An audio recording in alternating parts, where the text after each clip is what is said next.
For 13 years, New York City tried to demolish the High Line, the elevated freight railway built by the New York Central Railroad on Manhattan's west side. Running from the meatpacking district through Chelsea to the Hudson rail yards, the demolition order was signed. The price was agreed. The bulldozers were ready. But two men stopped it: Joshua David, a travel writer, and Robert Hammond, who painted in his spare time and consulted for an HIV website and an in-flight catalog company. Neither had ever worked in construction, planning, or infrastructure. Neither had any money. When everyone else at the 1999 community board meeting spoke in favor of tearing it down, they exchanged business cards and decided to stop it. It took them 10 years. By the time the first section opened in 2009, the railway they saved had already catalyzed more than $2 billion in surrounding development. By 2015, it was drawing 7.6 million visitors annually, more than the Metropolitan Museum of Art. By 2018, the city's tax revenue from the surrounding district had reached $1.4 billion,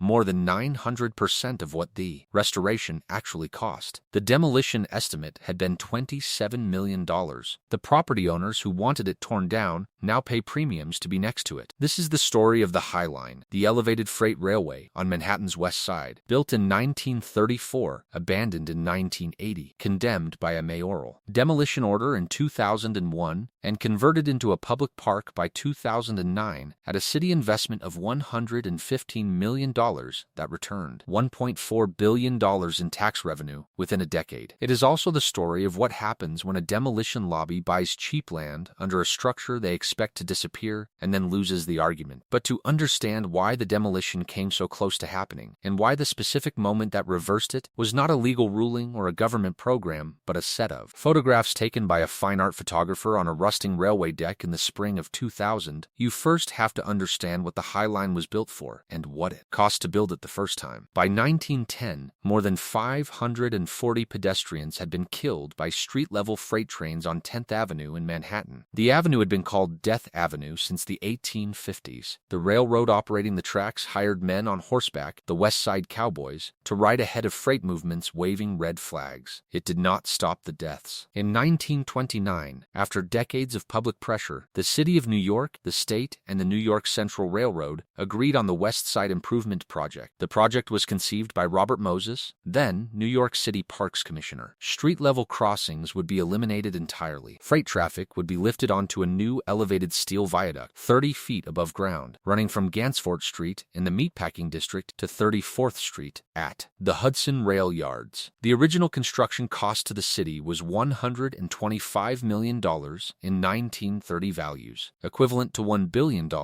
in 2002 values. The West Side Elevated Line was fully operational by 1934. The structure did not run alongside the neighborhood, it ran through it. The National Biscuit Company factory, today Chelsea Market, had a direct loading connection. Bell Laboratories, today Westbeth Artists Housing, was threaded by the viaduct. The steel deck passed between buildings, through upper floors, at the level of second-story windows. It was woven into the industrial fabric of the West Side in a way that made it structurally inseparable from the district it served. By the 1960s, interstate trucking had replaced rail freight as the primary distribution method for the West Side's meat and produce markets. The southern section of the viaduct, from Spring to Bank Streets, was removed in that decade as volumes fell. By 1980, the last commercial train ran on the remaining structure. The line was decommissioned. No freight, no passengers, no scheduled maintenance. What remained was 1.45 miles of rusting elevated steel deck, 30 feet above 10th Avenue, carrying nothing. The Chelsea Property Owners Association, a coalition of 24 businesses whose land sat under and around the structure, had a clear position on what should happen next. They had purchased their properties at prices discounted for the High Line's easement, lower valuations, because the structure above them blocked light, generated rust debris and water runoff, and in their own words made the street below a less desirable address. Their financial logic was precise. Remove the structure, remove the easement, and the underlying land appreciates. The $27 million demolition estimate was, in their calculation, an investment in their own property upside. In 1992, they won a conditional demolition order from the Surface Transportation Gentrification Board. In late 2001, as one of his final acts in office, Mayor Rudy Giuliani signed the demolition order. The structure had been decommissioned for 21 years. The demolition machinery was in place. The financial case had been accepted by the relevant federal body. Nobody in a position of authority objected. Joshua David was 36 years old, a freelance travel writer who lived near the midsection of the decommissioned viaduct. Robert Hammond was 30, working for startup internet companies and painting in his spare time. They had never met before the 1999 community board meeting about the future of the High Line. When it became clear that everyone else at the meeting intended to support demolition and no preservation group existed to volunteer for, they turned to each other, exchanged business cards, and agreed to meet again. The High Line was inspired by the Promenade Plante, a similar elevated park completed in Paris in 1993. Their first act was to get onto the structure. In the autumn of 1999, they persuaded CSX Transportation, which had taken ownership of the line when it purchased Conrail in 1997, to let them walk the elevated deck. The state of the structure above 10th Avenue was not visible from the street. The steel had been corroding for 2 decades without maintenance. The track bed had accumulated grit, debris, and 20 years of undisturbed deposition. But what David and Hammond found on that deck was not a ruined railway. The deposition in the ballast between the rails had become a substrate. Drought-tolerant grasses, sumac scrub, and flowering plants had established themselves across the full length of the structure, not as an accident, but as a consequence of 2 decades of zero disturbance in the middle of one of the most densely trafficked urban environments on Earth. Hammond's own assessment was direct. They both took pictures, but people said that it looked like a bunch of weeds. They realized they had to find a photographer who could capture the magnitude of the experience. They approached Joel Sternfeld, a fine art photographer known for his large-format documentation of American landscapes. CSX gave Sternfeld access to the elevated deck for a full year, beginning March 2000. The images he produced across all 4 seasons, the overgrown steel in summer heat, the frosted rails in winter, the Empire State Building visible above the vegetation in every frame, were not photographs of a derelict structure. They were photographs of something that had happened to the structure without human intention. They documented, precisely and in large format, the argument that demolition would destroy something that could not be rebuilt. The images were deployed at public meetings, published in print, and used at fundraising events hosted by Mary Boone Gallery, Edward Norton, and Martha Stewart in 2001 and 2002. They converted the public debate from an infrastructure disposal question into a preservation question. That conversion was the precondition for everything that followed. Amanda Burden, director of the New York City Department of City Planning under Mayor Bloomberg, who replaced Giuliani in January 2002, later described herself as a key internal driver of the High Line's conversion. Bloomberg reversed the demolition order and committed $43 million to the project in 2003. The city's commitment grew to $115 million by the time of groundbreaking. In 2004, an international design competition was announced. 726 entries were received from 36 countries. The physical transformation of the High Line proceeded through 4 sequential operations, each addressing a constraint that had no established precedent in American urban park design. The first was structural load assessment. The viaduct had been engineered to carry loaded freight cars, far heavier per square foot than pedestrians in planted soil. Robert Silman Associates, the structural engineering firm appointed to the project, assessed the full 1.45-mile deck for its load-bearing capacity under the new program. Sections of the steel frame required reinforcement to handle the additional dead load of planted substrate. The assessment determined that an average soil depth of 18 inches could be carried across most of the structure without additional shoring, a specification that then drove every subsequent planting and paving decision. The second was surface deconstruction and substrate preparation. The existing ballast, rail fixings, and track infrastructure were stripped section by section. Where the original rails were retained for visual continuity, embedded in the finished surface as a record of the structure's history, the surrounding deck was prepared to receive the new paving system. Corroded steel sections were cut out, treated, and either replaced or reinforced in place. The sequence was strip, assess, treat, retain, or replace, then build above. The third was the paving and planting installation. The winning design team, James Corner Field Operations as project lead, Diller Scofidio and Renfro as architects, and Dutch planting designer Piet Oudolf, developed a precast concrete plank system with open tapered joints. The joints were engineered specifically to allow planted material to emerge through the hard surface, replicating the self-seated character that Sternfeld's photographs had. had documented. Adolf specified 400 plant species, expanded from the 161 that had established themselves during the decommissioned decades, selected for their ability to survive the exposed conditions of an elevated steel deck, high wind, low soil volume, full sun exposure, and the thermal mass of the steel structure beneath. The fourth was the air rights transfer mechanism. This was not a physical operation, but it was the structural precondition for everything else. Amanda Burden's Department of City Planning created the West Chelsea Special District rezoning, which allowed property owners under and around the High Line to transfer their development rights, their air rights, to other parcels in West Chelsea. The owners could sell their development potential elsewhere in the district at full market value in exchange for dropping their demolition lawsuit and accepting the park. The Chelsea Property Owners Association, which had held the 1992 demolition order and had been in active litigation against Friends of the High Line, agreed. Their lawsuit was withdrawn. The rezoning passed. Ground was broken on the 10th of April 2006. The first section opened on the 9th of June 2009. The economic projections that HR&A Advisors prepared for Friends of the High Line in the early 2000s, the study that made the case to the Bloomberg administration that restoration was worth funding, estimated that the project would generate tax revenue equal to 200 to 300% of its capital cost. That estimate was considered optimistic at the time. By 2014, the projected tax revenue figure had been revised from the original $250 million to $900 million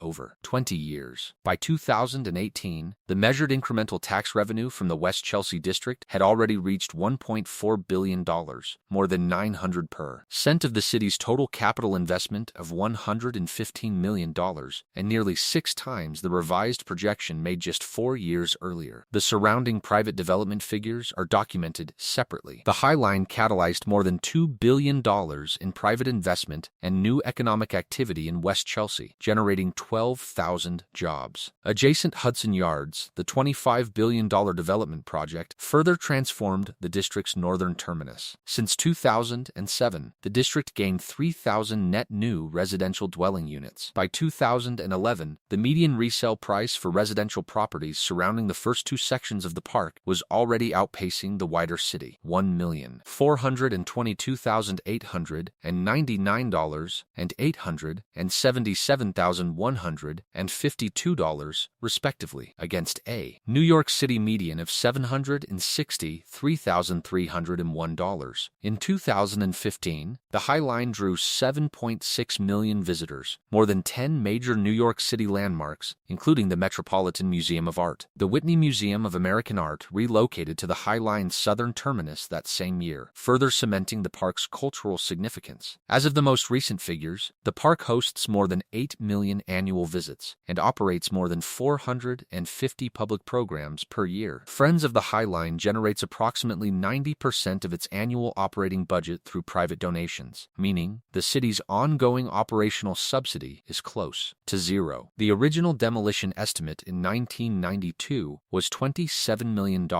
In 2015, a single parcel of land adjacent to the structure, not on it, adjacent to it, sold for $800 million. The property owners who spent 13 years trying to demolish the High Line for $27 million are now positioned along one of the most valuable linear corridors in the United States. The High Line is not without its critics, and the most substantive criticism does not come from engineers or planners. It comes from the people who lived in the neighborhood before the park opened. The West Chelsea Special District rezoning, the mechanism that converted the demolition lobby into park supporters by letting them transfer their air rights, also permitted the construction of new residential and commercial towers adjacent to the structure. The development that followed was documented in a peer-reviewed study published in ScienceDirect in 2020. Real estate prices within the High Line's immediate catchment ran at twice the level of comparable properties just 1 block away from the southern end of the park. The neighborhood that had attracted artists, galleries, and lower-income communities in the 1990s, partly because it was industrial and therefore affordable, became, within a decade of the park opening, one of the most expensive residential districts in Manhattan. Robert Hammond, co-founder of Friends of the High Line, did not dispute this outcome. In interviews following the park's 15th anniversary, he described the gentrification of West Chelsea as one of the things that caused him the most personal concern about the project. His own summary was precise and unambiguous. He said he was not sure they had done enough. The economic study that HR&A Advisors had prepared to justify the park to the Bloomberg administration had predicted that tax revenue would exceed capital costs. It had. What the study had not modeled was the distributional consequence. Who would receive those returns, and at whose expense? By 2016, more than 20 cities around the world had announced Highline-inspired elevated park projects. Chicago, Los Angeles, Seoul, Sydney, Toronto, Washington, D.C. Each of those projects inherited the Highline's economic performance data. The displacement data was available in the same literature. It was less frequently cited in the planning applications. The converted septics in this story are the Chelsea Property Owners Association. In 1992, they won the demolition order. In 2001, they had mayoral support. In 2003, they had an active lawsuit against Friends of the Highline. Their legal position was coherent, and their financial logic was documented. They had purchased land cheaply under a structure they expected to disappear, and they wanted the structure gone so the easement would expire and their land values would rise. Amanda Burden's Department of City Planning offered them a different calculation. Transfer your air rights to other parcels in West Chelsea. Sell your development potential at full market value somewhere else in the district. Drop the lawsuit. Support the rezoning. The structure stays. Your land, now adjacent to a park instead of a derelict viaduct, appreciates faster than it would have with the viaduct demolished. The association ran the numbers. They agreed. The lawsuit was withdrawn in 2004. By 2015, the land they held adjacent to the structure had appreciated at a rate that the $27 million demolition upside could not have matched. The $800 million parcel sale that year, a single adjacent plot, was not an outlier. It was the direction of the entire market in the district. The people who spent 13 years trying to demolish the Highline ended up as its most financially invested neighbors. That was not sentiment. It was arithmetic. The city spent $125 million in 1930 to build the railway. It spent $27 million